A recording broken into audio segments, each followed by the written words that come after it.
깊고 넓게 이 글로벌 자산 시장의 흐름을 읽어보는 시간입니다. 연준 와처고요. 함께해 주실 분은 이코노미21의 양영빈 기자 모셨습니다. 안녕하세요. 네, 안녕하세요. 예, 먼저 경제 상식을 또 이렇게 소개를 늘 해주시던데 오늘은 어떤 경제 상식 알아볼까요? 제가 지난주에 이렇게 인터넷과 뭐 트위터, 뭐 요즘 X라 그러죠. 이런 거 쭉 한번 살펴보니까 페트로달러가 끝났다. 이런 얘기들이 굉장히 많이 있더라고요.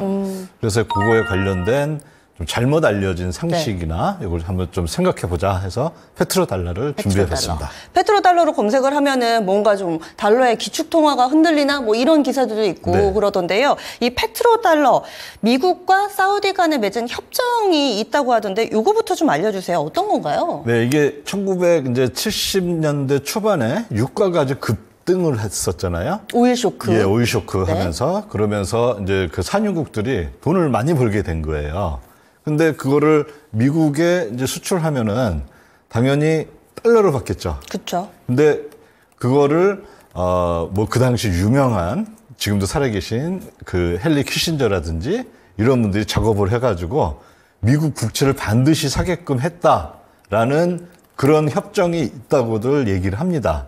그런데 이제 지난주에 문제가 됐던 것은 이게 50년 만에 그 협정이 연기가 안 되고 그냥 종료가 돼서 앞으로 미국 기축통화의 지위가 흔들릴 것이다. 이런 소문들이 좀 많이 있었어요. 네. 그래서 소문들이 많이 있었다라고 이야기해 주신 것은 뭐 팩트는 아니다라는 건지 조금 더 얘기를 해 주실까요? 네. 그러니까 페트로달러라는 것은 페트로가 이제 그 페트롤리움 해서 석유를 나타내는 거잖아요. 네. 그러니까 석유 팔고 달러를 받았다 뭐 그런 거고 그다음에 그 달러를 갖고서 미국 국채를 샀다 이건데 저는 이 페트로달러라는 말 자체도 별로 이게 좋은 말이 아니라고 봐요. 아, 왜요? 왜냐하면 만약에 우리나라가 미국한테 핸드폰을 팔았으면은 그럼 우리는 뭐 핸드폰 달러 이렇게 불러야 되나요?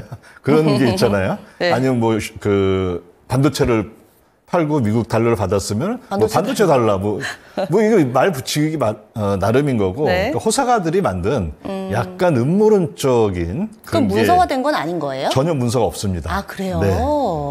그렇군요. 그래서 지금 이런 상황에 대해서는 여러 가지 좀 설왕설래하고 있는데 실제로는 그렇지 않다. 그리고 이 페트로달러 일명 이야기하는 우리가 소위 이야기하는 이 협정이라는 것을 보면은 키신저가 가가지고 사우디에다가 석유를 팔면 달러로 결제를 받도록 하자 이렇게 얘기를 했고 거기에다가 우리는 그러면은 이득을 더 얻을 게 없을까? 사우디 측에서 이렇게 얘기했을 때 미국의 국채 살 때 할인 조금 더 해줄게 뭐 이런 얘기가 오갔다고 하던데 실제로 어떤가요? 그런 거는 이제 제가 봤을 때는 별로 이렇게 신빙성은 없고요. 일단 이제 문서가 존재하지 않고요. 그리고 그게 무려 50년이나 됐는데도 아직도 공식 문서는 나오지 않고 있고요. 그다음에 이제 그 사우디 입장에서는 어땠을까 이거 한번 생각해 보면요.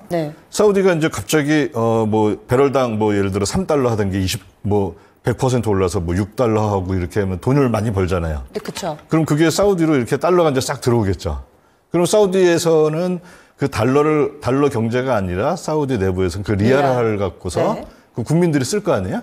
근데 돈이 갑자기 많이 들어오면은 리알화로 바꾼 돈의 그 총량이 확 늘어나고 결국에 사우디 경제 인플레이션 압박이 어마어마하게 커집니다. 그럴 수 있겠죠. 사우디 같은 경제는 더군다나 그 당시면은 벌써 50년 전인데 아직 산업 기반이라든지 경제 시설 같은 것들이 산업화가 덜 돼 있었기 때문에 그게 들어오면은 거의 인플레이션으로 갈 확률이 굉장히 높았던 나라들이었어요.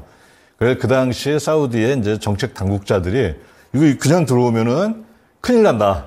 그러면 이거를 갖고서 인플레이션이 안 되게 가장 좋은 방법은 뭐였냐면, 그 당시에 이제 내가 사우디 뭐 중앙은행장이라면 그걸 갖고서 영국 길트 채권을 사겠습니까? 아니면 독일 채권을 사겠습니까? 살 때 딴 게 없잖아요. 그래서 제일 좋은 미국 국채를 산 것뿐인 것이었죠. 그래서 당시에 그렇다면 실질적으로 사우디에서 미국 국채를 좀 많이 샀나요? 그리고 지금도 보유하고 있나요? 많이 샀고 그거하고 관련된 거 우리나라는 어땠나 하고 보면요. 우리나라가 86년이니까 대략 한 40년 전에 삼저호황이라는 게 있었어요. 삼저호황? 삼저호황. 예, 삼저호황이라고 이거 아마 젊으신 분들은 모르는 분들은 많을 텐데요. 저도 생소한데요. 처음으로 우리나라 경제가 국제 무역 수지 흑자를 기록한 거예요. 3년 연속. 어마어마했던 거죠. 그때 지금 표에 박스에 보이는 80년대 후반이군요. 이때입니다. 네. 근데 우리나라는 사우디하고 다르게 사우디는 사실 석유 기업이 다 국영 기업이거든요. 그 국영 기업에서 이제 그 달러를 벌어오면은 네. 국영 기업이니까 다시 그거를 다 미국 채권을 살 수가 있어서 국내 경제에는 큰 영향을 안 미쳤는데 네. 3조황 때 우리나라는 민간 기업들이 많았잖아요. 수출 많이 하고. 그렇죠. 그러니까 그게 달러를 벌었으면은 그걸 중앙은행, 우리 한국은행 가서 다 원화로 바꾼 거예요. 물론 다 바꾸지는 않았겠지만. 자, 그러면 어떤 일이 벌어질까요? 그게 원화가 쫙 한국에 풀리니까 우리나라 인플레이션이 쫙 올라가겠죠. 네. 원화의 가치 떨어지고. 저 표가 바로 그겁니다. 이 빨간색이 그 당시인 거고 무려 10%까지 올랐던 겁니다. 그리고 중간에 보면 이렇게 삐죽삐죽 튀어나오는 게 있죠. 네. 그거 다음에 또 그거는 IMF 때. 그다음에 1999년 그다음에 또 한 번 튀어나온 거는 금융위기 때. 그리고 또 마지막에 있었던 거는 그 코로나 팬데믹 때. 그래서 그 당시 얼마나 많이 이게 인플레이션이 일어났는지 이런 것들은 이제 당시에 이제 사우디 통화 당국이 제가 볼 때는 현명하게 미국 그 국채를 산 것뿐이다. 이렇게 볼 수가 있다. 네. 당시 사우디에는 대규모의 달러가 유입됐음에도 불구하고 이런 식으로 미국의 국채를 매입함으로써 인플레를 좀 피해갈 수 있었다 얘기를 해주셨는데 지금 뭐 50년 만에 끝나니 많이 막 이런 얘기가 나오면서 그러면 사우디가 미국의 국채 팔면 어떡하지? 이런 것에 대한 우려들도 좀 있던데 이 부분은 어떻게 보세요? 그러면 현재 이제 사우디가 미국 국채는 얼만큼 갖고 있나 요거를 한번 좀 데이터를 찾아보면요. 이게 그 이전 데이터도 있으면 좋은데 그 이전 데이터는 그 중동의 3개 국가가 합친 게 나오고 이게 2012년부터는 이제 사우디아라비아 독자적인 게 나오더라고요. 이렇게 쭉 보면은 사우디라는 국가는 언제든지 이제 미국 국채를 지금 대략 한 1,360억 달러 정도 보유하고 있습니다. 많은 거예요? 예. 근데 이게 보면은 표에 보면 이렇게 뚝 떨어지는 데가 있죠. 네. 저거 언제냐면 2020년이에요. 코로나? 코로나 때. 코로나 때 어떤 일이 있었냐면 전 세계적으로 미국 달러가 필요하니까 그러니까 달러 현금이 필요했어요. 그리고 그 갖고 있던 국채들을 팔아서 현금을 마련하고 뭐 그런 거 있던 거지. 뭐 이 사우디아라비아가 지금 갖고 있는 거 1,360억 달러에 해당하는 거를 판다. 그럼 팔면 뭘 할까요, 그거를?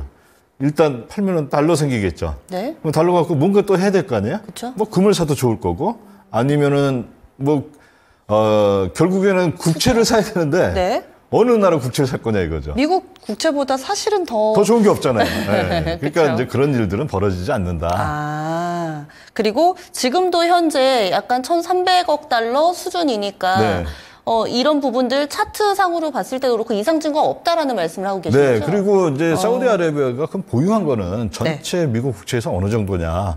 그러니까 이 민간에 돌아다니는 게 21조 달러거든요. 근데 사우디아라비아가 보유한 거는 1,360억 달러니까 대략 계산하면 0.65%예요. 그러니까 뭐 1%도 안 되네요. 뭐 1%도 안 되는 게 뭐 어떤 영향을 미치냐 이거죠. 그러니까 뭐 그런 거 뭐 이게 이제 50년 기한이었던 조약이 이제 연기가 안 되고 이게 그럼 사우디아라비아가 앞으로는 미국 국채 안 사고 미국 국채도 뭐 팔고 그런 것들은 이제 뭔가 불순한 의도를 갖고 있거나 시장을 뭐 나는 안 좋게 본다든지 아니면 모르거나 이 둘 중에 하나다. 이렇게 볼 수가 있다는 거죠. 네. 그래서 오늘 페트로달러라는 키워드를 가져오신 이유도 결과적으로는 이런 여러 가지 설왕설래하는 가운데 사우디 쪽에서 채권을 팔면 혹시라도 이 미국의 채권 가격이 좀 크게 밀리거나 뭐 여기에 영향을 주지 않을까라는 일각의 시선에 대해서 크게 걱정하지 말자라는 말씀이신 거죠? 예, 알겠습니다.